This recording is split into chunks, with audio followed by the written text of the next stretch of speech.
J'ai parlé du PIAD, projet intercommunal d'appui au développement économique des collines.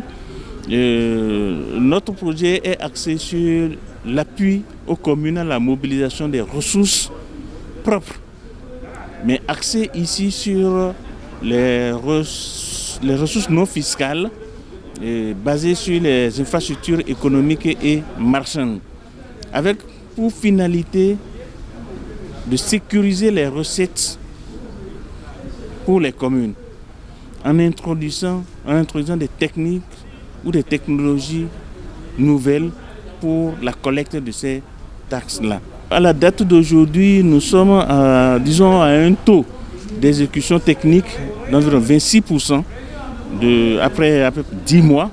Mais financièrement, comme on est dans un lot où on doit faire un financement en cascade, rétrocession des subventions aux communes, on est à 77% du taux de décaissement financièrement. Les difficultés que nous rencontrons, c'est un peu les procédures.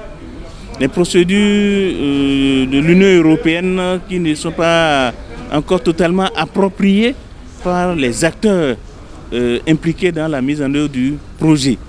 Il y a les procédures classiques que les communes doivent suivre. Et à côté de ça, on vient poser les procédures de l'Union européenne. Donc, quelque peu, les acteurs n'étant pas habitués à ça, il faut un temps d'apprentissage afin que les choses puissent bien se passer. Deuxièmement, c'est au niveau des acteurs communaux eux-mêmes, il se pose un problème vraiment de rythme d'avancement dans la mise en œuvre du projet.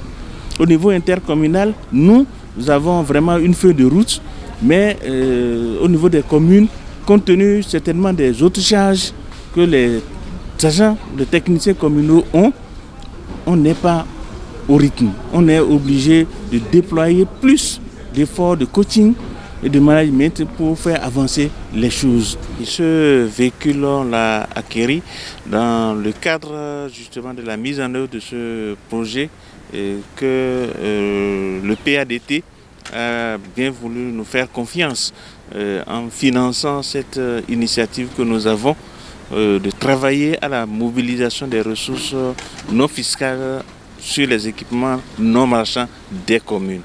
Voilà, donc c'est dans le cadre du programme PADT et de notre projet spécifique d'appui à la mobilisation des ressources propres des communes. Le véhicule, comme c'est un financement de l'Union européenne, il nous est revenu à 22 875 000 francs hors taxes. Le mot que je dirais, c'est vraiment ce travail d'accompagnement qu'ils nous font.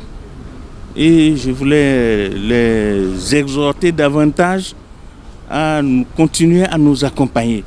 Ne pas nous laisser de dire, on verra ce que nous ferons de nos projets.